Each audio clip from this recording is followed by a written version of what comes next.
Hi! ಎಲ್ರಿಗೂ ನಮಸ್ಕಾರ. ಕನ್ನಡತಿಯ ಕಥೆಗಳ ಯೂಟ್ಯೂಬ್ ಚಾನಲ್‌ಗೆ ನಿಮ್ಮೆಲ್ರಿಗೂ ಸ್ವಾಗತ. ಯಾರೆಲ್ಲ ಸಬ್ಸ್ಕ್ರೈಬ್ ಮಾಡ್ಕೊಳ್ದೆ ಕಥೆಗಳನ್ನು ಕೇಳ್ತಿದ್ದೀರಾ, ದಯವಿಟ್ಟು ಸಬ್ಸ್ಕ್ರೈಬ್ ಮಾಡ್ಕೊಂಡು ಕಥೆಗಳನ್ನ ಕೇಳಿ. ಹಾಗೆ ಕತೆ ಇಷ್ಟ ಆಗ್ತಿದ್ರೆ ಲೈಕ್ ಮಾಡಿ. ಈಗ ಡೆವಿಲ್ ಕಥೆಯ ಮುಂದಿನ ಭಾಗವನ್ನ ಮುಂದುವರಿಸೋಣ. ಕೋಪದಿಂದ ಮೂಗು ಒರೆಸ್ತಾ ಕೂತಿದ್ಲು ಸುಸ್ವರ. ಅವಳ ಕಣ್ಣೆದುರು ವಿಶಾಲವಾಗಿ ಹರಡ್ಕೊಂಡಿತ್ತು ಆ ಗಾರ್ಡನ್. ಪಕ್ಕದಲ್ಲೇ ಒಂದು ಸಣ್ಣ ಸುಂದರವಾದ ಕೊಳ, ಮೊಲದ ಮರಿಗಳು, ಬಾತುಕೋಳಿಗಳು, ಬಣ್ಣ ಬಣ್ಣದ ಹಕ್ಕಿಗಳು, ಹೀಗೆ ಕಣ್ಣಿಗೆ ಹಬ್ಬದಂತಿದ್ದ ಆ ಪರಿಸರವನ್ನ ಅವಳಿಗೆ ಆಸ್ವಾದಿಸೋಕೆ ಸಾಧ್ಯವಾಗ್ತಿರ್ಲಿಲ್ಲ. ರುದ್ರನ ಪಿಟ್ಬುಲ್ ತಳಿಯ ನಾಯಿ ಇವೆಲ್ಲವನ್ನ ಕೆಣಕದೆ ತನ್ನ ಜಾಗದಲ್ಲಿ ಕೂತು ಸುಸ್ವರಳನ್ನ ಹೇಗೆ ರೊಚ್ಚಿಗೆದ್ದು ನೋಡ್ತಿತ್ತೋ ಅದೇ ರೊಚ್ಚಿನಲ್ಲಿದ್ಲು ಸುಸ್ವರ ಕೂಡ. ಆ ಆಸೆಯಿಂದ ಸಾಗರಿಗೋಸ್ಕರ ಜರ್ಮನಿಯಲ್ಲಿ ಕೊಂಡುಕೊಂಡ ವಸ್ತುವನ್ನು ಕೂಡ ಅವಳಿಗೆ ಕೊಡೋಕೆ ಬಿಡದೆ ಸುಸ್ವರಳನ್ನು ಎಳ್ಕೊಂಡು ಬಂದ್ಬಿಟ್ನಲ್ಲ ಈ ಮನುಷ್ಯ. ಅಕ್ಕನ ಜೊತೆಗೆ ಒಂದಾಗಿ ಬಾಳಬೇಕು ಅಂತ ಅಂದ್ಕೊಂಡಿದ್ದೆಲ್ಲವೂ ಒಂದೇ ಕ್ಷಣದಲ್ಲಿ ಮರೀಚಿಕೆಯಾಗಿ ಹೋಗಿದ್ದನ್ನು ಅವಳಿಗೆ ತಡ್ಕೊಳ್ಳೋಕೆ ಸಾಧ್ಯವಾಗ್ತಿರ್ಲಿಲ್ಲ. ಮೇಡಮ್, ನಿಮ್ಮನ್ನು ಸರ್ ಕರೀತಿದ್ದಾರೆ ಅಂತ ಕನ್ನಡದಲ್ಲಿ ಹೇಳಿದ್ಲು ಅಲ್ಲಿ ಕೆಲಸ ಮಾಡೋ ಪೂನಮ್ಮನ್ನೋ ಮಹಿಳೆ. ಇದು ಅವಳು ಬಂದು ಹೇಳ್ತಿರೋದು 3ನೇ ಸಲ. ನನ್ನ ಕೈಯಿಂದ ಬರೋಕ್ಕೆ ಸಾಧ್ಯ ಇಲ್ಲ ಅಂತ ಕಿರ್ಚಿದ್ಲು ಸುಸ್ವರ. ಆ ಹೆಣ್ಣು ಮಗಳು ಬಿಲ್ಲು ಬಿಟ್ಟ ಬಾಣದಂತೆ ಹೋಗಿ ರುದ್ರನ ಮುಂದೆ ನಿಂತಳು. ಸರ್, ಮೇಡಮ್ ಒಳಗಡೆ ಬರಲ್ಲ ಅಂತಿದ್ದಾರೆ ಅಂತ ತಲೆ ತಗ್ಗಿಸಿ ಹೇಳಿದ ಹಾಗೆ ಅಲ್ಲಿಂದ ಹೊರಟು ಹೋದ್ಲು. ರುದ್ರ ನಿಧಾನವಾಗಿ ನಡೆದು ಸುಸ್ವರ ಇದ್ದ ಜಾಗಕ್ಕೆ ಬಂದ. ಅವನು ಬಂದಿದ್ದನ್ನು ಗಮನಿಸಿದ್ರು ಅವಳು ಮುಖ ತಿರುಗಿಸ್ಕೊಂಡ್ಲು. ಎಷ್ಟು ಹೊತ್ತು ಅಂತ ಇಲ್ಲೇ ಇರ್ತೀಯಾ ಅಂದ ರುದ್ರ. ಆದರೆ ಸುಸ್ವರ ಏನೂ ಮಾತಾಡಲಿಲ್ಲ. ನಿನ್ನನ್ನೇ ಕೇಳ್ತಿರೋದು ಅಂದ ರುದ್ರ. ನಾನು ಮಾತಾಡಲ್ಲ ಅಂದ್ಲು ಅವಳು. ಓ ಹೌದಾ, ಸರಿ, ನಾನು ಕೇಳೋ ಪ್ರಶ್ನೆಗೆ ಮಾತ್ರ ಉತ್ತರ ಕೊಟ್ಬಿಡು ಅಂದ ರುದ್ರ. ನಾನು ಮಾತಾಡಲ್ಲ ಅಂದ್ಲು ಸುಸ್ವರ. ಸರಿ, ನೀನು ಮಾತಾಡಬೇಡ, ನನ್ನ ಪ್ರಶ್ನೆಗೆ ಉತ್ತರ ಕೊಡು ಅಂದ ರುದ್ರ. ಅವಳಿಗೆ ಅವನು ಹೇಳ್ತಿರೋದು ಅರ್ಥ ಆಗದೆ, ನೋಡಿ, ಅದಕ್ಕೂ ಕೂಡ ಮಾತಾಡೋದು ಅಂತ ತಾನೇ ಅರ್ಥ ಬರುತ್ತೆ ಅಂದ್ಲು. ನೋ, ಆ ಥರ ಅಲ್ಲ. ಕೇಳೋ ಪ್ರಶ್ನೆಗೆ ಆನ್ಸರ್ ಮಾಡ್ತೀಯ ಅಷ್ಟೆ, ಮಾತಾಡೋದು ಬೇರೆ, ಆನ್ಸರ್ ಮಾಡೋದು ಬೇರೆ ಅಂದ ರುದ್ರ. ಅವಳು ತೀವ್ರ ಗೊಂದಲಕ್ಕೊಳಗಾದ್ಲು. ಹಾಗೆ ಗೊಂದಲಕ್ಕೀಡಾದ ಅವಳ ಮನಸ್ಸಿನಲ್ಲೇ ತನ್ನ ದಾಳ ಉರುಳಿಸ್ದ ರುದ್ರ. ಕೋಪನಾ ಅಂತ ಕೇಳ್ದ. ಹೌದು ಅಂದ್ಲು ಸುಸ್ವರ. ಯಾಕೆ ಅಂದ ರುದ್ರ. ಏನು ಯಾಕೆ? ದೊಡ್ಡ ಕೊಂಬಂದಿದ್ಯಾ ನಿಮಗೆ? ಏನೋ ದೊಡ್ಡ ದೊಡ್ಡ ಇವ್ರ ಥರ ಅಧಿಕಾರ ತೋರಿಸಿ ಎಲ್ಲರನ್ನೂ ಆಡಿಸ್ತಾ ಇದ್ದೀರಲ್ಲ. ಬೇರೆಯವ್ರು ಹೆದರ್ಬೋದು ನಿಮ್ಮನ್ನು ನೋಡಿ, ಆದರೆ ನಾನು ಯಾರು ಅಂದ್ಲು ಸುಸ್ವರ. ನನ್ನ ಹೆಂಡ್ತಿ ಅಂದ ರುದ್ರ. ಹೌದು, ನಿಮ್ಮ ಹೆಂಡ್ತಿ ಅಂದ್ಲು ಅವಳು. ಸರಿ ಅಂದ ರುದ್ರ. ಮಧ್ಯದಲ್ಲಿ ಮಾತಾಡಬೇಡಿ ನೀವು ಅಂದ್ಲು ಸುಸ್ವರ. ಅದಕ್ಕೂ ಸರಿ ಅಂದ ರುದ್ರ. ಈಗ ತಾನೇ ಅಲ್ವಾ ಹೇಳಿದ್ದು ಮಾತಾಡಬೇಡಿ ಅಂತ ಅಂದ್ಲು ಅವಳು. ಓಕೆ ಅಂದ ರುದ್ರ. ಅಯ್ಯಯ್ಯೋ, ನಾನು ಮಾತಾಡಲ್ಲ ಅಂದ್ಲು ಸುಸ್ವರ. ಸರಿ, ನೀನು ಮಾತಾಡಬೇಡ, ನನ್ನ ಪ್ರಶ್ನೆಗೆ ಉತ್ತರ ಮಾತ್ರ ಕೊಡು ಅಂದ ರುದ್ರ. ನಾನು ಇವಾಗ ಏನೋ ಹೇಳ್ತಾ ಇದ್ನಲ್ಲ, ಹೌದು, ನಾನು ಯಾರು ಅಂತ ಗೊತ್ತು ತಾನೆ. ನಿಮಗೆ ಬೇಕಿದ್ರೆ ಬೇರೆಯವ್ರು ಹೆದರಬಹುದು, ಆದರೆ ನಾನು ಹೆದರಲ್ಲ ಅಂತ ಮುಖನ ಮತ್ತಷ್ಟು ತಿರುಗಿಸ್ಕೊಂಡ್ಲು ಸುಸ್ವರ. ಅವನಿಗಂತೂ ಅವಳು ಇದೆಲ್ಲ ಮಾಡ್ತಿರೋದು ತಮಾಷೆಯಾಗಿ ಕಾಣಿಸ್ತಿತ್ತು. ಸ್ವಲ್ಪ ಸಮಯದ ಮುಂಚೆಯಷ್ಟೇ ಮನಸ್ಸಿನಲ್ಲಿದ್ದ ಆ ಒತ್ತಡದ ಭಾರ ಮತ್ತು ಕೋಪ ಮೆಲ್ಲನೆ ಅವಳ ಹತ್ರ ಮಾತಾಡ್ತಾ ದೂರ ಆಗ್ತಿರೋದನ್ನು ಅವನು ಗಮನಿಸ್ತಿದ್ದ. ಯಾವಾಗ ಒಳಗಡೆಗೆ ಬರ್ತೀಯಾ ಅಂತ ಕೇಳ್ದ ರುದ್ರ. ಬರಲ್ಲ ಅಂದ್ಲು ಸುಸ್ವರ. ಸರಿ ಅಂದವನು ರಾಕಿ ಅಂತ ಜೋರಾಗಿ ಕೂಗ್ದ.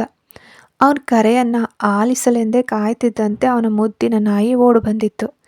ಈ ಮನೆಗೆ ಬಂದ ಮುಂದಿನ ಕ್ಷಣವೇ ಮೊದಲ ಕೆಲಸ ಅಂತ ತನ್ನ ಸಾಕು ಪ್ರಾಣಿಗಳಿಗೆ ಸುಸ್ವರಳನ್ನು ಪರಿಚಯಿಸ್ಕೊಟ್ಟಿದ್ದ ರುದ್ರ.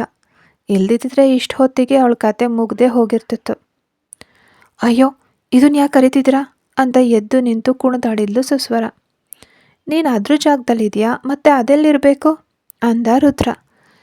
ಇದು ಅದ್ರ ಜಾಗನಾ ಅಂದ್ಲು ಸುಸ್ವರ. ಹೌದು, ಇದು ರಾಕಿ ವಾಕಿಂಗ್ ಹೋಗೋ ಟೈಮ್ ಅಂದ ರುದ್ರ. ನೆಲಕ್ಕೆ ಕಾಲು ಒದ್ರುತ್ತಾ ಸುಸ್ವರ ವೇಗವಾಗಿ ಹೆಜ್ಜೆ ಹಾಕಿ ರೂಮ್ ಒಳಗಡೆ ಹೊರಟು ಹೋದ್ಲು. ರಾಕಿನ ಸವರಿ ಸಡಗರಿಸಿದವನು ತಾನು ಅವಳ ಹಿಂದೆಯೇ ಹೋದ ರುದ್ರ. ಬಲರಾಮ್ ಅವರ ಮನೆಯಂತೆ ಯಾವುದೇ ರೀತಿ ಆಡಂಬರವಿಲ್ಲದ ಒಂದು ಸುಂದರವಾದ ಫಾರ್ಮ್ ಹೌಸ್ ಆಗಿತ್ತು ಅದು. 3 ರೂಮ್ಗಳನ್ನು ಹೊಂದಿದ್ದ ಆ ಮನೆ ತುಂಬ ಹೂವಿನ ಗಿಡಗಳು ಮತ್ತು ಬಳ್ಳಿಗಳು ನೇತಾಡ್ತಾ ನೋಡೋರ ಮನಸ್ಸಿಗೆ ಮುದ ನೀಡ್ತಿದ್ವು. ಒಂದು ರೂಮನ್ನು ಪೂರ್ತಿಯಾಗಿ ಲೈಬ್ರರಿಯಾಗಿ ಬದಲಾಯಿಸಿಟ್ಟಿದ್ದ ರುದ್ರ. ಮೂಲೆ ಒಂದರಲ್ಲಿ ಪಿಯಾನೋ ಇತ್ತು. ಅವನಿಗೋಸ್ಕರ ಒಂದು ರೂಮ್, ಹಾಗೆ ಅವಳಿಗೋಸ್ಕರ ಒಂದು ರೂಮ್ ಎದುರೆದುರಾಗಿಯೇ ನಿರ್ಮಿಸಲಾಗಿತ್ತು. ತನ್ನ ರೂಮಿಗೆ ಬಂದವಳೆ ಕೋಪದಿಂದ ಬೆಡ್ ಮೇಲೆ ಬಿದ್ಲು ಸುಸ್ವರ. ಅವಳ ರೂಮ್ ಬಾಗಿಲಿನಲ್ಲಿ ಕೈ ಕೊಟ್ಕೊಂಡು ನಿಂತು ಸುಸ್ವರಳನ್ನೇ ಆಟವಾಡಿಸ್ತಿದ್ದಂತೆ ನೋಡ್ತಿದ್ದ ರುದ್ರ.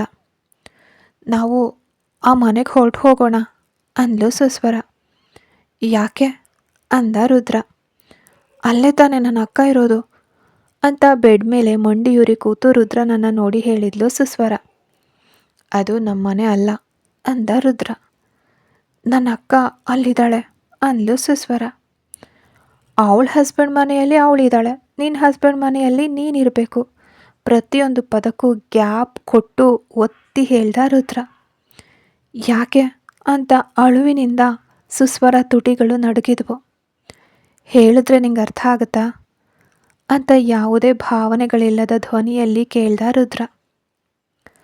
ನನಗಿಲ್ಲಿರೋಕೆ ಇಷ್ಟ ಇಲ್ಲ. ಇಲ್ಲಿ ನನ್ನ ಜೊತೆಗೆ ಮಾತಾಡೋಕೆ ಯಾರಿದ್ದಾರೆ? ಆ ನಾಯಿ ನೋಡಿದ್ರೇ ನನಗೆ ಭಯ ಆಗುತ್ತೆ. ನಾನು ಒಬ್ಬಳೇ ಎಲ್ಲೋ ಒಂಟಿಯಾಗಿ ಅಶೋಕವನದ ಸೀತೆ ಥರ ಇದ್ದೀನಿ ಅಂತ ಹೇಳಿದ್ಲು. ಅವಳ ಕಣ್ಣುಗಳಿಂದ ನೀರು ಧಾರೆ ಧಾರೆಯಾಗಿ ಹರಿತು. ಅವಳು ಸಾಗರಿಯನ್ನು ತುಂಬ ಅವಲಂಬಿಸಿದಾಳೆ ಅನ್ನೋದು ರುದ್ರನಿಗೆ ಅರ್ಥ ಆಯಿತು. ಈಗ ಸುಸ್ವರ ಅಳ್ತಿದ್ದಾಳೆ ಅಂತ ಅವನು ಆ ಮನೆಗೆ ಹೋದರೆ ಮುಂದಿನ ದಿನಗಳಲ್ಲಿ ನಡೆಯಲಿರೋ ಘಟನೆಗಳಿಗೆ ಯಾರು ಹೊಣೆ ಆಗ್ತಾರೆ? ಆ ಮನೇಲಿರಬೇಕು ಅಂದರೆ ಬಿಸ್ನೆಸ್ನಿಂದ ಮುಕ್ತಿ, ಬಿಸ್ನೆಸ್ನಲ್ಲಿರಬೇಕು ಅಂದರೆ ಆ ಮನೆಯಿಂದ ಮುಕ್ತಿ. ಖಂಡಿತವಾಗಿಯೂ ರುದ್ರ ಬಿಸ್ನೆಸ್ ಬಿಟ್ಟು ಹೋಗೋದನ್ನು ಬಲರಾಮ್ ಒಪ್ಕೊಳ್ಳೋದಿಲ್ಲ. ತಂದೆಯ ಗುಣವನ್ನು ಮೊದಲಿನಿಂದ ಕೊನೆಯವರೆಗೂ ಚೆನ್ನಾಗಿ ಅರಿತಿದ್ದ ರುದ್ರ ತಂದೆ ಇಂತಹ ನಿರ್ಧಾರವನ್ನೇ ತೆಗೆದುಕೊಳ್ತಾರೆ ಅಂತ ಮುಂಚಿತವಾಗಿಯೇ ತಿಳಿದು ಬಲರಾಮ್ ಮತ್ತು ಭದ್ರಾ ಇಬ್ಬರಿಗೂ ತಿಳಿಯದಂತೆ ಮನೆಯನ್ನು ರೆಡಿಯಾಗಿಟ್ಟಿದ್ದ. ತಾನು ಏನು ಹೇಳಿದ್ರೂ ಅದನ್ನು ಕಿವಿಗೆ ಹಾಕ್ಕೊಳ್ದೆ ಅಳ್ತಿರೋ ಸುಸ್ವರಳನ್ನು ನೋಡಿ ಅವನಿಗೆ ಕಿರಿಕಿರಿ ಆಯಿತು. ಅವಳಿಗೆ ಸಮಾಧಾನ ಮಾಡಿ ಸಮಾಧಾನ ಪಡಿಸೋಕೆ ಅವನಿಗೆ ಸಮಯ ಇರಲಿಲ್ಲ. ವೇಗವಾಗಿ ತನ್ನ ರೂಮಿಗೆ ಹೋದವನು ಅತ್ತಿತ್ತ ಹೆಜ್ಜೆ ಹಾಕ್ತ. 5 ನಿಮಿಷ ಕೂಡ ಅವನಿಗೆ ಆ ರೂಮ್ನಲ್ಲಿ ಇರೋಕ್ಕೆ ಸಾಧ್ಯವಾಗದೆ ಮತ್ತೆ ವೇಗವಾಗಿ ಸುಸ್ವರಳ ರೂಮ್ ಕಡೆಗೆ ಬಂದ. ಮಂಚದ ಮೇಲೆ ಬೋರಲಾಗಿ ಮಲಗಿದ್ದ ಅವಳು ಇನ್ನೂ ಅಳ್ತಲೇ ಇದ್ಲು. ಇವಾಗ ಯಾಕೆ ಇಲ್ಲದೆ ಇರೋ ಸೀನ್ ಕ್ರಿಯೇಟ್ ಮಾಡ್ತಿದ್ಯಾ? ನಾನು ನಿನ್ನ ಗಂಡ, ಇದೇ ನಮ್ಮ ಮನೆ. ನಿನ್ನ ಅಕ್ಕ ಇದ್ದಾಳೆ ಅನ್ನೋ ಕಾರಣಕ್ಕೆ ಆ ಮನೆಯಲ್ಲಿ ನನ್ನ ಕೈಯಿಂದ ಇರೋಕ್ಕೆ ಸಾಧ್ಯ ಇಲ್ಲ ಅಂದ ರುದ್ರ. ಸಿಟ್ಟಿನಿಂದ ಎದ್ದು ಕಣ್ಣುಗಳನ್ನು ಒರೆಸ್ಕೊಂಡವಳು, ಹಾಗಿದ್ರೆ ನನ್ನ ಅಕ್ಕ ಮತ್ತು ಭಾವನನ್ನು ಈ ಮನೆಗೆ ಕರ್ಕೊಂಡು ಬನ್ನಿ ಅಂದ್ಲು. ಅಲ್ಲಿವರೆಗೂ ಅವಳಿಗೆ ಅರ್ಥ ಆಗೋ ಥರ ಸಮಾಧಾನದಿಂದ ಹೇಳ್ತಿದ್ದವನು ಸರಸರನೆ ನಡೆದು ಸುಸ್ವರಳ ಮುಂದೆ ಬಂದು ನಿಂತ ರುದ್ರ. ಆಳುದ್ದದ ಎತ್ತರಕ್ಕೆ ತಲೆ ಎತ್ತಿ ನೋಡುವಷ್ಟು ಎತ್ತರವಿದ್ದ ಅವನನ್ನು ನೋಡಿ ಇದುವರೆಗೂ ಬಾಯಿಗೆ ಬಂದಂತೆ ಬಡಬಡಿಸ್ತಾ ಇದ್ದವಳು ಬಾಯಿ ಮುಚ್ಕೊಂಡು ನಿಂತ್ಕೊಂಡ್ಳು. ನಿನಗಿನ್ನೂ ಪ್ರಪಂಚದ ಜ್ಞಾನ ಸಾಲದು, ಅದಕ್ಕೆ ಮಗುವಿಗೆ ಹೇಳ್ಕೊಟ್ಟ ಹಾಗೆ ಸಮಾಧಾನವಾಗಿ ಹೇಳ್ತಿದ್ದೀನಿ. ನಾನು ಸಾಫ್ಟಾಗಿ ಹೇಳೋವಾಗಲೇ ನೀನು ಕೇಳಿಕೊಂಡ್ರೆ ನಿನಗೆ ಒಳ್ಳೆಯದು. ಅನಗತ್ಯವಾಗಿ ನನ್ನ ಇನ್ನೊಂದು ಮುಖವನ್ನು ನೋಡೋ ಹಾಗೆ ಮಾಡಬೇಡ ಎಂದ ಅವನ ಧ್ವನಿಯಲ್ಲಿ ಶಾಂತತೆ ಇದ್ರೂ ಕಣ್ಣುಗಳಲ್ಲಿ ಅವನು ಹೇಳಿದ ಸತ್ಯವನ್ನು ಕೇಳಿ ಸುಸ್ವರಳ ಬೆನ್ನು ಮೂಳೆಯಲ್ಲಿ ನಡುಕ ಹುಟ್ಟಿತ್ತು. ಅಂದು ಒಂದು ಕೈ ಹಾರಿ ಬಂದು ಅವಳ ಮುಂದೆ ಬಿದ್ದಿದ್ದನ್ನು ಅವಳಿಗೆ ಇನ್ನೂ ಮರೆಯೋಕೆ ಸಾಧ್ಯವಾಗಿರಲಿಲ್ಲ. ಕೈಯಲ್ಲಿ ದೊಡ್ಡ ಕತ್ತಿ ಹಿಡಿದು ರಾಕ್ಷಸನಂತೆ ನಿಂತಿದ್ದವನನ್ನು ಈಗ ನೆನಪಿಸ್ಕೊಂಡು ಚಳಿ ಜ್ವರ ಬರುವಂತಿತ್ತು. ಈ ಮನೆಯಲ್ಲಿ ನನ್ನ ಜೊತೆಗೆ ಯಾರು ಮಾತಾಡ್ತಾರೆ ಅಂತ ಗಂಟಲಿನೊಳಗೆ ಅಡಗಿ ಹೋದ ಧ್ವನಿಯಲ್ಲಿ ಮೆಲ್ಲಗೆ ಕೇಳಿದ್ಲು ಸುಸ್ವರ. ನಾನು ಯಾಕಿದ್ದೀನಿ ಎಂದ ಅವನ ಮಾತು ಕೇಳಿ ಸುಸ್ವರ ಕಣ್ಣುಗಳಲ್ಲಿ ಆಶ್ಚರ್ಯ ಮೂಡಿತ್ತು. ನೀವು ಮಾತಾಡ್ತೀರ ನನ್ನ ಜೊತೆಗೆ ಅಂತ ಅವಳು ಕೇಳೋ ಪ್ರಶ್ನೆ ಎಷ್ಟು ಹಾಸ್ಯಾಸ್ಪದ ಅನ್ನೋದು ಪಾಪ ಸುಸ್ವರಗೆ ಅರ್ಥವೇ ಆಗಲಿಲ್ಲ. ಹಾಗಿದ್ರೆ ಇಷ್ಟು ಹೊತ್ತು ಮಾತಾಡ್ತಿರೋದು ಯಾರು? ಏನು ದೆವ್ವನ ಅಂತ ಬೇಕು ಅಂತಲೇ ರುದ್ರ ಅವಳನ್ನು ಕೆಣಕ್ತ. ನನ್ನ ಅಕ್ಕ ಹೇಳಿದ್ಲು ನೀವು ಮಾತಾಡಲ್ಲ ಅಂತ, ಯಾವಾಗಲೂ ಮುಖ ಗಂಟು ಹಾಕ್ಕೊಂಡಿರ್ತೀರಾ ಅಂತ ಅಂದ್ಲು ಸುಸ್ವರ. ರುದ್ರ, ನೀನು ಬಾಯಿ ತೆರೆದು ಮಾತಾಡೋದಿಲ್ವಾ? ಮಾತಾಡಿದ್ರೆ ಏನು ಮುತ್ತು ಉದ್ರೋಗುತ್ತಾ? ತುಂಬ ದೊಡ್ಡ ಬೋರು ನೀನು ಅಂತ ಅಮೃತಾಳ ಧ್ವನಿ ಗಾಳಿಯಲ್ಲಿ ತೇಲಿ ಬಂದು ರುದ್ರನ ಕಿವಿಗೆ ಅಪ್ಪಳಿಸಿತ್ತು. ತಲೆಯನ್ನು ಗಟ್ಟಿಯಾಗಿ ಉಜ್ಕೊಂಡ ರುದ್ರ. ಇದೇ ನಿನ್ನ ರೂಮು. ನಮ್ಮಿಬ್ರಿಗೂ ಮದುವೆ ಆಗಿದೆ. ಅದಕ್ಕೆ ಅಂತ ಒಂದೇ ರೂಮ್ನಲ್ಲಿ ಒಂದೇ ಬೆಡ್ನಲ್ಲಿ ಮಲಗಬೇಕು ಅಂತ ರೂಲ್ಸ್ ಏನೂ ಇಲ್ಲ. ಎಲ್ಲದಕ್ಕೂ ಸ್ವಲ್ಪ ಟೈಮ್ ಬೇಕು. ಏನಾದರೂ ಬೇಕಿದ್ರೆ ನನ್ನನ್ನು ಕೂಗು. ಆಫೀಸ್ ಟೈಮ್ ಬಿಟ್ಟು ಉಳಿದ ಟೈಮ್ನಲ್ಲಿ ನಾನು ಮನೇಲೇ ಇರ್ತೀನಿ. ಪೂನಂ ಮಾರ್ನಿಂಗ್ನಿಂದ ಈವ್ನಿಂಗ್ವರೆಗೂ ಮನೆಯಲ್ಲೇ ಇರ್ತಾಳೆ. ನೈಟ್ ನಾನು ಇರ್ತೀನಿ. ಸೊ ಏನೇ ಬೇಕಿದ್ರೂ ಪೂನಂ ಹತ್ರ ಕೇಳು, ಇಲ್ಲಾಂದರೆ ನನ್ನ ಹತ್ರ ಕೇಳು. ಇದೇ ಲೈಫ್ ಅಂತ ಫಿಕ್ಸ್ ಆಗಿದೆ ಕೊನೆವರೆಗೂ. ನಿಮ್ಮ ಅಕ್ಕ ನಿನ್ನ ಜೊತೆಗೆ ಬರಲ್ಲ. ನೀನು ಅವಳ ಜೊತೆಗೆ ಹೋಗೋಕ್ಕೆ ಸಾಧ್ಯ ಇಲ್ಲ. ನಿನ್ನ ಲೈಫನ್ನು ನೀನು ಬದುಕು, ಅರ್ಥ ಆಯ್ತಾ ಅಂತ ಅವನು ಹೇಳಿದ ಮಾತುಗಳ ಆಳ ಅರ್ಧ ತಿಳಿದು ಅರ್ಧ ತಿಳಿದಿದ್ರೂ ಕೂಡ ಭಯದಿಂದ ತಲೆಯನ್ನು ಜೋರಾಗಿ ತೂಗಿದ್ಲು ಸುಸ್ವರ. ಅವಳು ಬುದ್ಧಿಗೆ ತಿಳಿದ ಮಟ್ಟಿಗೆ ಅಕ್ಕನ ಕುಟುಂಬಕ್ಕೂ ರುದ್ರನಿಗೂ ಏನೋ ದೊಡ್ಡ ಗಲಾಟೆ ನಡೆದಿದೆ. ಅದಕ್ಕಾಗಿಯೇ ಆ ಮನೆಯಿಂದ ಈ ಮನೆಗೆ ಅವಳನ್ನು ಕರ್ಕೊಂಡು ಬಂದುಬಿಟ್ಟಿದ್ದಾನೆ ರುದ್ರ. ಎಲ್ಲರೂ ಹೇಳಿದ ಹಾಗೆ ಇವನೇನು ಅಷ್ಟು ದೊಡ್ಡ ರಾಕ್ಷಸ ಏನಲ್ಲ. ಕಾರಣ ಏನೇ ಇರಲಿ, ಅವಳ ಬಳಿ ಸ್ವಲ್ಪ ಚೆನ್ನಾಗೇ ನಡ್ಕೊಳ್ತಿದ್ದಾನೆ. ಅಲ್ಲಿವರೆಗೆ ಅವಳ ಮನಸ್ಸನ್ನು ಸಮಾಧಾನ ಪಡಿಸ್ಕೊಳ್ಳೋದನ್ನು ಬಿಟ್ಟು ಬೇರೆ ದಾರಿ ಗೊತ್ತಿರಲಿಲ್ಲ ಅವಳಿಗೆ. ಒಂಟಿಯಾಗಿ ಕರೆತಂದು ಹೆಂಡತಿ ಅನ್ನೋ ಅಧಿಕಾರನ ಚಲಾಯಿಸ್ದೆ ಅವಳಿಗೂ ಸ್ವಾತಂತ್ರ್ಯ ನೀಡಿ ಸಪ್ರೇಟ್ ರೂಮ್ ಕೊಟ್ಟವನು ಸುಸ್ವರಾಳ ಮನಸ್ಸಿನಲ್ಲಿ ಮೆಲ್ಲಗೆ ಒಳ್ಳೆಯವನು ಅನ್ನೋ ಹೆಸರನ್ನು ಗಳಿಸ್ತಿದ್ದ ರುದ್ರ. ಇತ್ತ ವಿದೇಶದ ಪ್ರಸಿದ್ಧ ಕಾರ್ ಕಂಪ್ನಿಯೊಂದ್ರ ಜೊತೆಗೆ ತನ್ನ ಬಿಸ್ನೆಸ್ಸನ್ನು ಅತ್ಯಂತ ಚಾಣಾಕ್ಷತನದಿಂದ ಜೋಡಿಸ್ಕೊಂಡಿದ್ರು ಬಲರಾಮ್ ಅವರು. ಭಾರತದಲ್ಲಿ ಅತ್ಯಂತ ಬೃಹತ್ ಮಟ್ಟದಲ್ಲಿ ಇದರ ಓಪನಿಂಗ್ ಸೆರೆಮನಿ ಮಾಡೋಕ್ಕೆ ಆ ವಿದೇಶಿ ಕಂಪನಿ ನಿರ್ಧರಿಸಿತ್ತು. ಅದಕ್ಕೆ ಬೇಕಾದ ಎಲ್ಲ ಕೆಲಸ ಕಾರ್ಯಗಳಲ್ಲಿ ಭದ್ರ ಬುಗುರಿಯಂತೆ ತಿರುಗ್ತಾ ಬ್ಯುಸಿ ಆಗಿದ್ದ. ಭಾರತದಲ್ಲಿ ಆರಂಭವಾಗ್ತಿರೋ ಈ ಕಾರ್ ಕಂಪನಿಯ ಸಂಪೂರ್ಣ ಜವಾಬ್ದಾರಿನ ಬಲರಾಮ್ ಈ ಬಾರಿ ಭದ್ರನಿಗೆ ಒಪ್ಪಿಸಿದ್ರು. ಭದ್ರಂಗೆ ಹೇಗಾದರೂ ಮಾಡಿ ತನ್ನ ಯೋಗ್ಯತೆಯನ್ನು ಸಾಬೀತುಪಡಿಸ್ಕೊಳ್ಳೇಬೇಕಾದ ಅನಿವಾರ್ಯತೆ ಇತ್ತು. ತನಗಿಂತ ವಯಸ್ಸಿನಲ್ಲಿ ಚಿಕ್ಕವನಾದ ರುದ್ರನ ಮೇಲೆ ಬಲರಾಮ್ ಇಟ್ಟಿದ್ದ ಅತಿಯಾದ ನಂಬಿಕೆ ಭದ್ರನಿಗೆ ಮೊದಲಿನಿಂದಲೂ ಹೊಟ್ಟೆ ಉರಿ ಉಂಟು ಮಾಡ್ತಿತ್ತು. ಚಿಕ್ಕ ವಯಸ್ಸಿನಿಂದಲೂ ತಂದೆ ಹಾಕಿದ ಗೆರೆಯನ್ನು ದಾಟದ ಬುದ್ಧಿವಂತ ಮಗ ಭದ್ರ. ಒಂದೇ ಒಂದು ವಿಷಯದಲ್ಲಿ ಮಾತ್ರ ಅವನು ಬಲರಾಮ್ ಅವರ ಮಾತನ್ನು ಮೀರಿದ್ದ, ಅದು ಅವನ ಮದುವೆ ವಿಷಯದಲ್ಲಿ. ಆದರೆ ರುದ್ರ ಅಣ್ಣನ ತರಹ ಇರಲಿಲ್ಲ. ಬಲರಾಮ್ ಒಂದು ಗೆರೆ ಹಾಕಿದ್ರೆ ಅದಕ್ಕಿಂತ ಮೇಲೆ ದೊಡ್ಡದಾಗಿ ಮತ್ತೊಂದು ಗೆರೆ ಎಳೆದು ತನಗಾಗಿಯೇ ಒಂದು ಪ್ರತ್ಯೇಕವಾದ ಹಾದಿ ಸೃಷ್ಟಿಸ್ಕೊಂಡು ಹೋಗ್ಬಿಡ್ತಿದ್ದ. ತನ್ನ ಮಾತನ್ನು ಕೇಳಿ ತನ್ನನ್ನು ಅಚ್ಚು ತಪ್ಪದಂತೆ ಹಿಂಬಾಲಿಸೋ ದೊಡ್ಡ ಮಗನಿಗಿಂತಲೂ ತನ್ನ ಮಾತನ್ನು ಕೇಳ್ದಿದ್ರು ಸ್ವಂತ ಶಕ್ತಿಯಿಂದ ಮುನ್ನಡೆದು ಇಂದು ರುದ್ರನ ತಂದೆ ಬಲರಾಮ್ ಅಂತ ಜನರು ಹೇಳುವಷ್ಟು ಮಟ್ಟಿಗೆ ಜೀವನದಲ್ಲಿ ಎತ್ತರಕ್ಕೆ ಬೆಳೆದಿರೋ ಕಿರಿ ಮಗನ ಮೇಲೆ ಬಲರಾಮ್ ಅವರಿಗೆ ಮನದಾಳದಲ್ಲಿ ಕೊಂಚ ಹೆಮ್ಮೆ ಜಾಸ್ತಿಯೇ ಇತ್ತು. ಯಾವ ಬಿಸ್ನೆಸ್ಸನ್ನು ಅವರು ಹೊಸದಾಗಿ ಆರಂಭಿಸಿದ್ರು ಕೂಡ ರುದ್ರನ ಜೊತೆಯೇ ಮೊದಲು ಡಿಸ್ಕಷನ್ ಮಾಡ್ತಿದ್ರು ಬಲರಾಮ್. ಒಂದೊಮ್ಮೆ ಭದ್ರನಿಗೆ ಆ ಬಿಸ್ನೆಸ್ನ ಜವಾಬ್ದಾರಿ ಒಪ್ಪಿಸಿದ್ರು ಕೂಡ ನಿನ್ನ ತಮ್ಮನ ಹತ್ರ ಒಂದು ಮಾತು ಕೇಳ್ಕೊ ಅಂತ ತನಗೆ ಬುದ್ಧಿಯೇ ಇಲ್ಲದಂತೆ ಬಲರಾಮ್ ಮಾತಾಡೋದು ಭದ್ರನಿಗೆ ತೀವ್ರ ಸಿಟ್ಟು ತರಿಸ್ತಿತ್ತು. ಆದರೆ ಈ ಬಾರಿ ರುದ್ರ ಮತ್ತು ಬಲರಾಮ್ ನಡುವೆ ಉಂಟಾಗಿದ್ದ ಮುನಿಸು ಭದ್ರನಿಗೆ ಹಬ್ಬದಂತೆ ಪರಿಣಮಿಸಿತ್ತು. ಇದೇ ಮೊದಲ ಬಾರಿಗೆ ರುದ್ರನನ್ನು ಬದಿಗೊತ್ತಿ ಭದ್ರನನ್ನು ಮಾತ್ರ ನಂಬಿ ಇಷ್ಟು ದೊಡ್ಡ ಜವಾಬ್ದಾರಿಯನ್ನು ವಹಿಸಿದ್ರು ಬಲರಾಮ್ ಭದ್ರನಿಗೆ. ಭದ್ರನನ್ನು ಸುಮ್ಮನೆ ಹೇಳುವಂತಿಲ್ಲ, ಎಲ್ಲರೂ ನೋಡಿ ಬೆರಗಾಗೋ ರೀತಿಲಿ ಆ ವಿದೇಶಿ ಕಾರಿನ ಓಪನಿಂಗ್ ಸೆರೆಮನಿಯನ್ನು ಅತ್ಯಂತ ಅದ್ಧೂರಿಯಾಗಿ ಏರ್ಪಾಡು ಮಾಡಿದ್ದ. ದೇಶದ ಪ್ರಸಿದ್ಧ ಮತ್ತು ಗಣ್ಯ ವ್ಯಕ್ತಿಗಳಿಗೂ ಆಮಂತ್ರಣ ಹೋಗಿತ್ತು. ಉದ್ಘಾಟನೆಯ ದಿನ ಮುಂಜಾನೆ ತನ್ನ ಹೆಂಡತಿ ಜೊತೆಗೆ ಶೋರೂಮ್ಗೆ ಬಂದಿದ್ದ ರುದ್ರ. ಕನಿಷ್ಠ ಒಂದು ತಿಂಗಳಿಗೂ ಹೆಚ್ಚು ಸಮಯದಿಂದ ಸುಸ್ವರ ಮತ್ತು ಸಾಗರಿ ನೇರವಾಗಿ ಭೇಟಿಯಾಗಿರಲಿಲ್ಲ. ಸುಸ್ವರಗಾಗಿ ರುದ್ರ ಕೊಡಿಸಿದ್ದ ಹೊಸ ಫೋನ್ನಲ್ಲಿ ಅವಳು ಮೊದಲು ಕಾಲ್ ಮಾಡಿ ಮಾತಾಡಿದ್ದೆ ಸಾಗರಿ ಜೊತೆಗೆ. ತಂಗಿ ಎಲ್ಲಿದ್ರೂ ಚೆನ್ನಾಗಿದ್ದಾಳೆ ಅನ್ನೋ ಯೋಚನೆಯೇ ಸಾಗರಿಯನ್ನು ಶಾಂತಗೊಳಿಸಿತ್ತು. ದೊಡ್ಡ ಮನೆಯ ಸೊಸೆಯಂದ್ರಂತೆ ಸಾಗರಿ ಮತ್ತು ಸುಸ್ವರ ಇಬ್ಬರು ಕಾರ್ಯಕ್ರಮದಲ್ಲಿ ಕಂಗೊಳಿಸ್ತಿದ್ರು. ಅಕ್ಕ ಅಂತ ಮುಖದ ತುಂಬ ನಗ್ತಾ ಅಕ್ಕನನ್ನು ಗಟ್ಟಿಯಾಗಿ ಅಪ್ಕೊಂಡ್ಲು ಸುಸ್ವರ. ಸಾಗರಿಯು ಕಣ್ಣಲ್ಲಿ ಬಂದ ಆನಂದ ಬಾಷ್ಪವನ್ನು ಒರೆಸ್ಕೊಂಡ್ಲು. ಎಷ್ಟು ದಿನ ಆಯಿತು ನಿನ್ನನ್ನು ನೇರವಾಗಿ ನೋಡಿ. ಮುಂಚೆ ನೀನು ಮತ್ತು ಅಪ್ಪ ಊರಿನಲ್ಲಿ ಇರ್ತಾ ಇದ್ರಿ. ಅಂದ್ಕೊಂಡ ತಕ್ಷಣ ಹೋಗಿ ನೋಡೋಕ್ಕೂ ಆಗ್ತಿರ್ಲಿಲ್ಲ. ಈಗ ಅಂದ್ಕೊಂಡ ತಕ್ಷಣ ನೋಡುವಷ್ಟು ಹತ್ತಿರದಲ್ಲೇ ಇದ್ದರೂ ಬರೀ ನೆನಪಿಸ್ಕೊಳ್ಳೋಕೆ ಮಾತ್ರ ಸಾಧ್ಯ ಆಗ್ತಿದೆ ಅಂದ್ಲು ಸಾಗರಿ. ಸಾಗರಿಗೆ ತಂಗಿಯನ್ನು ನೋಡಬೇಕಂತ ತುಂಬಾ ಆಸೆ ಇತ್ತು. ಆದರೆ ಭದ್ರ ಪರ್ಮಿಷನ್ ಕೊಟ್ಟರೆ ತಾನೆ ಅವಳಿಗೆ ಆ ಮನೇನ ದಾಟಿ ಹೊರಗಡೆ ಬರೋಕ್ಕೆ ಸಾಧ್ಯ. ನನಗಿಂತ ಚಿಕ್ಕ ಹುಡುಗ ಅವನು, ಅವನಿಗೆ ಅಷ್ಟೊಂದು ಕೊಬ್ಬ. ಆ ಹುಚ್ಚಿನ ನೋಡೋಕೆ ನೀನೇ ಅವ್ರ ಮನೆಗೆ ಹೋಗಬೇಕಾ? ನಿನ್ನನ್ನು ನೋಡಬೇಕು ಅನ್ನೋ ಅಕ್ಕರೆ ನಿನ್ನ ತಂಗಿಗಿದ್ರೆ ಅವಳೇ ಇಲ್ಲಿಗೆ ಬಂದು ನೋಡಲಿ. ಈಗ ನೀನೇನು ನಿಮ್ಮಪ್ಪ ನಾರಾಯಣನ ಮಗಳಲ್ಲ, ಈ ಭದ್ರನ ಹೆಂಡತಿ ಅಂತ ಭದ್ರ ಆಗಾಗ ನೆನಪಿಸ್ತಾ ಇರ್ತಿದ್ದಿದ್ರೆ ಸಾಗರಿ ಎಲ್ಲವನ್ನ ಮರೆತುಬಿಡ್ತಿದ್ಲೋ ಏನೋ.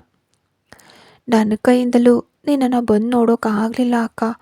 ಬೇರೆ ವಿಷಯದಲ್ಲೆಲ್ಲ ಅವರು ನಾನು ಏನು ಹೇಳಿದ್ರು ಕೇಳ್ತಾರೆ ಗೊತ್ತಾ, ಆದರೆ ಇದೊಂದು ವಿಷಯದಲ್ಲಿ ಮಾತ್ರ ಯಾಕೋ ತುಂಬ ಹಠ ಮಾಡ್ತಾರೆ ಅಂತ ತುಟಿ ಕಚ್ಕೊಂಡ್ಲು ಸುಸ್ವರ. ಸುಸ್ವರಳ ಮುಖದ ಕಳೆ ಮತ್ತು ಗ್ಲೋ ನೋಡಿದ್ರೇ ತಿಳಿತಿತ್ತು ಅವಳು ಎಂತಹ ಐಷಾರಾಮಿ ಜೀವನ ನಡೆಸ್ತಿದ್ದಾಳೆ ಅಂತ. ಅಂದಹಾಗೆ ನೀನು ಇಷ್ಟೊಂದು ಸುಂದರವಾಗಿ ಮೇಕಪ್ ಮಾಡಿಕೊಂಡು ಹೇಗೆ ಮಾಡ್ಕೊಂಡು ಬಂದೆ? ಸ್ಪಾಗೇನಾದರೂ ಹೋಗಿದ್ದ ಅಂತ ಆಶ್ಚರ್ಯದಿಂದ ತಂಗಿನ ನೋಡಿ ಕೇಳಿದ್ಲು ಸಾಗರಿ. ನಾನು ಅಷ್ಟೊಂದು ಸುಂದರವಾಗಿ ಕಾಣಿಸ್ತಿದ್ದೀನ ಅಕ್ಕ ಅಂತ ತಾನೇ ಒಂದು ರೌಂಡು ತಿರುಗಿ ನೋಡಿಕೊಂಡ ಸುಸ್ವರಳ ಆಲೋಚನೆಗಳು ತಕ್ಷಣವೇ ಬೆಳಗ್ಗೆ ನಡೆದ ಘಟನೆಗಳತ್ತ ಸರಿದ್ವು. ಬೆಳಗ್ಗೆ ಮನೇಲಿ ರೀ ನಾನು ರೆಡಿ ಹೋಗೋಣವಾ ಅಂತ ಆರೆಂಜ್ ಕಲರ್ ಡಿಸೈನರ್ ಸೀರೆನ ನೆರಿಗೆ ಮಾಡಿಕೊಂಡು ಉಟ್ಕೊಂಡು ಮಧ್ಯಭಾಗದಲ್ಲಿ ಸೀಳಿ ಜಡೆ ಹೆಣೆದು ಹಣೆ ಮಧ್ಯೆ ಕುಂಕುಮ ಇಟ್ಕೊಂಡು ದೊಡ್ಡ ಬೊಟ್ಟು ಮತ್ತು ಕಣ್ಣುಗಳನ್ನು ಮರೆಮಚ್ಚೋ ದೊಡ್ಡ ಕನ್ನಡಕ ಧರಿಸಿ ತನ್ನ ಮುಂದೆ ನಿಂತವಳನ್ನು ನೋಡಿ ಶಾಕ್ ಆಗಿ ಹೋಗಿದ್ದ ರುದ್ರ. ಏನಿದು ಒಳ್ಳೆ ಜೋಳದ ಗದ್ದೆ ಬೊಂಬೆಗೆ ಡ್ರೆಸ್ ಮಾಡಿ ನಿಲ್ಲಿಸಿದ ಹಾಗಿದೆಯಾ ಅಂದ ರುದ್ರ. ಹಾಗಿದ್ದೀನಾ? ಸುಳ್ಳು ಹೇಳ್ತಿದ್ದೀರಾ ಅಲ್ವಾ? ಕನ್ನಡಿಲಿ ನೋಡುವಾಗ ನಾನು ಚೆನ್ನಾಗೇ ಕಾಣ್ತಿದ್ನಲ್ಲ. ಹಾಂ, ನಾನು ಕಂಡು ಹಿಡಿದೆ. ನನಗೆ ಮಲ್ಲಿಗೆ ಹೂ ತಂದುಕೊಡಿ, ಹೂ ಮುಡ್ಕೊಂಡ್ರೇ ಮೇಕಪ್ ಕಂಪ್ಲೀಟ್ ಆಗೋದು ಅಂದವಳನ್ನು ರುದ್ರ ಸಿಟ್ಟಿನಿಂದ ದಿಟ್ಟಿಸಿ ನೋಡ್ದ. ಯಾಕೆ ಹೀಗೆ ನನ್ನನ್ನು ಕಣ್ಣುಗಳಲ್ಲೇ ಕೊಲ್ತಿದ್ದೀರಾ ಅಂದ್ಲು ಸುಸ್ವರ. ನೀನು ಮಾಡಿರೋ ಕೆಲಸಕ್ಕೆ ನಿನ್ನನ್ನು ಹೊಡಿಬೇಕು. ಬರೀ ಮುಖ ಗಂಟು ಹಾಕ್ಕೊಂಡ್ರೆ ಸಾಲದು. ಯಾವನಾದರೂ ಡಿಸೈನರ್ ಸೀರೆಗೆ ಹೋಗಿ ಈ ತರಹ ಹಳ್ಳಿಗಾಡಿನ ಮೇಕಪ್ ಮಾಡ್ತಾನ? ನೀನು ಹಳ್ಳಿಯಲ್ಲಿ ಹುಡ್ತೋಳು ಅನ್ನೋದು ಸುಳ್ಳಲ್ಲ, ಆದರೆ ಅದಕ್ಕೋಸ್ಕರ ಚೂರು ಕೂಡ ಡೆವಲಪ್ ಆಗದೆ ಹಾಗೆ ಇದ್ದರೆ ಹೇಗೆ ಅಂದ ರುದ್ರ. ಯಾಕೆ ನೀವು ಯಾವಾಗಲೂ ನನ್ನನ್ನು ಬೈತಾನೆ ಇರ್ತೀರಾ? ನಾನು ಹಳ್ಳಿಯವಳು ಅಂತ ನಿಮಗೆ ಗೊತ್ತಲ್ವಾ?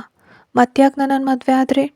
ನಿಮ್ಮ ಅಂದಕ್ಕೂ ನಿಮ್ಮ ಸ್ಟೇಟಸ್ಗೂ ನಾನು ಮ್ಯಾಚ್ ಆಗೋದೇ ಇಲ್ಲ. ಮಾತಾಡದೆ ನನ್ನನ್ನು ಬಿಟ್ಬಿಡಿ.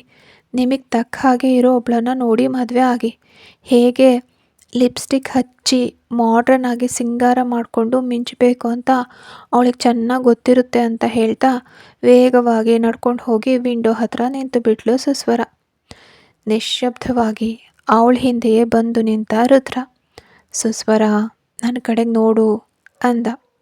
ಆದರೆ ಅವಳು ಅವನ ಕಡೆ ತಿರುಗಲಿಲ್ಲ. ನನ್ನ ಕಡೆ ನೋಡು ಅಂತ ಹೇಳಿದ್ದು.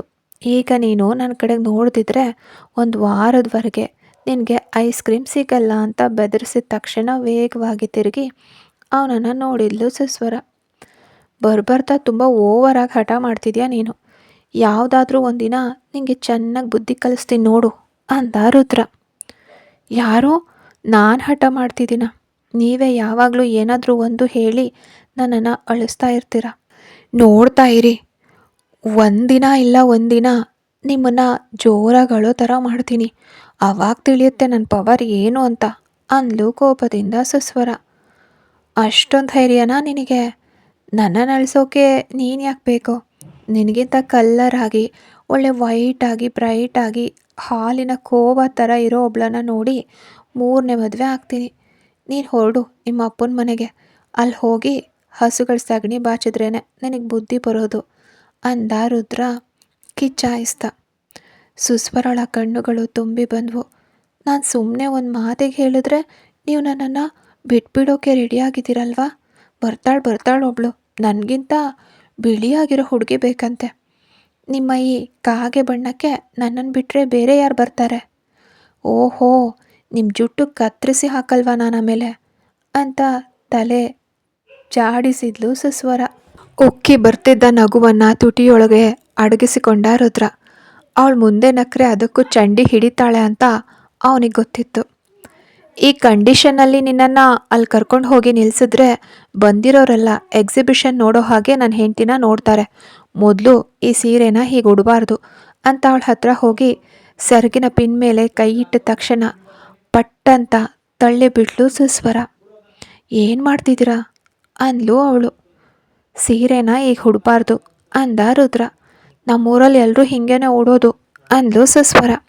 ಅದು ನಿಮ್ಮೂರು, ಇದು ನಮ್ಮ ಜಾಗ.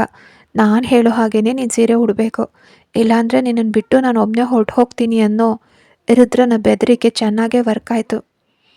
ನಂಗೆ ನಾಚಿಕೆ ಆಗುತ್ತೆ ರೀ, ನೀವು ಕಣ್ಮುಚ್ಕೊಳ್ಳಿ ಅಂದ್ಲು ಸುಸ್ವರ. ಕಣ್ಮುಚ್ಕೊಂಡು ಗಾಳೀಲಿ ಸೀರೆ ಉಡ್ಸೋ ಟ್ಯಾಲೆಂಟ್ ನನಗಿಲ್ಲ ಕಣಮ್ಮ. ನೀನು ಸ್ವಲ್ಪ ಹಠ ಮಾಡದೆ ಸುಮ್ಮನಿದ್ರೆ ತಕ್ಷಣ ಕೆಲಸ ಮುಗಿಯುತ್ತೆ.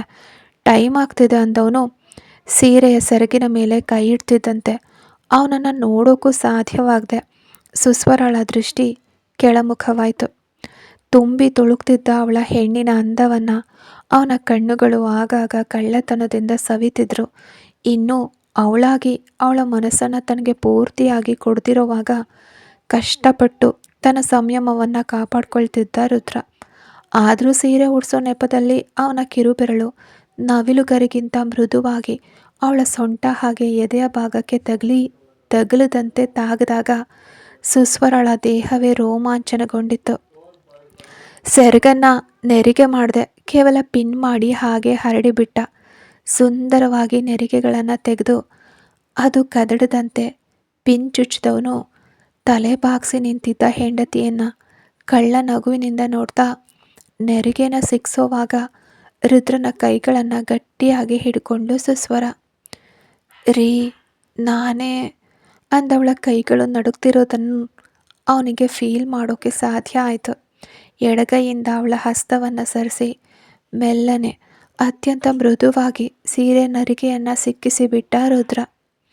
ಮೈ ರೋಮಗಳು ಎದ್ದು ನಿಲ್ಲುವಂತಹ ಅನುಭವದೊಂದಿಗೆ ತನ್ನ ಮುಂದೆ 6 ಅಡಿ ಗ್ರೀಕ್ ಶಿಲ್ಪದಂತೆ ನಿಂತಿದ್ದ ಗಂಡನನ್ನು ಗಟ್ಟಿಯಾಗಿ ಅಪ್ಕೊಂಡ್ಲು ಸುಸ್ವರ.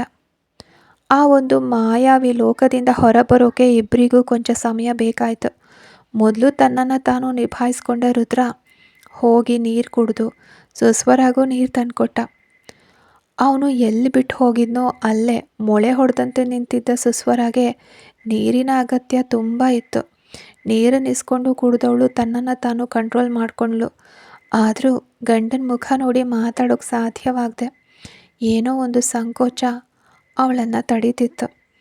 ಸುಸ್ವರಳ ಪರಿಸ್ಥಿತಿಯನ್ನು ಅರ್ಥ ಮಾಡಿಕೊಂಡ ರುದ್ರ, ಟೈಮ್ ಆಗ್ತಿದೆ ಸುಸ್ವರ, ಬೇಗ ನಿನಗೆ ಮೇಕಪ್ ಮುಗಿಸಿ ಹೊರಡಬೇಕು ಅಂತ ಡ್ರೆಸ್ಸಿಂಗ್ ಟೇಬಲ್ ಮುಂದೆ ಅವಳನ್ನು ಕೂರಿಸಿ ತಾನೇ ಸ್ವತಃ ಮಿತವಾದ ಲೈಟ್ ಮೇಕಪ್ ಮಾಡೋಕ್ಕೆ ಶುರು ಮಾಡ್ದ ಅವಳಿಗೆ. ಸುಸ್ವರಳ ಉದ್ದನೆ ಕೂದಲನ್ನು ಸ್ಟೈಲಿಶ್ ಆಗಿ ಬಿಟ್ಟವನು ನೆಕ್ ಹಾಗೆ ಇಯರ್ಸ್ಗೆ ಮ್ಯಾಚ್ ಆಗುವಂತಹ ಜ್ಯುವೆಲ್ರಿನ ಆರಿಸ್ಕೊಟ್ಟ. ಅವಳ ದೊಡ್ಡ ಗ್ಲಾಸ್ ಕನ್ನಡಕವನ್ನು ತೆಗೆದು ಅವಳಿಗಾಗೆ ಸ್ಪೆಷಲ್ಲಾಗಿ ತರಿಸಿದ್ದ ಪವರ್ ಲೆನ್ಸ್ ಧರಿಸಿಸ್ದ.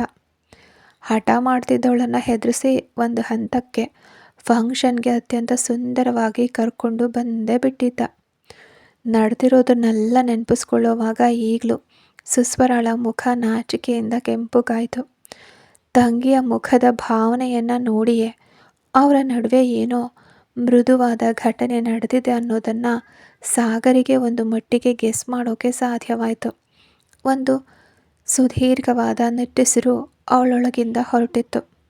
ಸಿನಿಮಾಗಳಲ್ಲಿ ಮತ್ತು ಕತೆಗಳಲ್ಲಿ ಮಾತ್ರ ಇಂತಹ ಸುಂದರ ಕ್ಷಣಗಳನ್ನು ಕಂಡಿದ್ದ ಅವಳಿಗೆ ತಂಗಿ ತನ್ನ ಗಂಡನ ಜೊತೆಗೆ ಪ್ರತ್ಯೇಕವಾಗಿ ನೆಮ್ಮದಿ ಸಂಸಾರ ನಡೆಸ್ತಿರೋದು ಮನಸ್ಸಿಗೆ ಶಾಂತಿ ತಂದಿತ್ತು.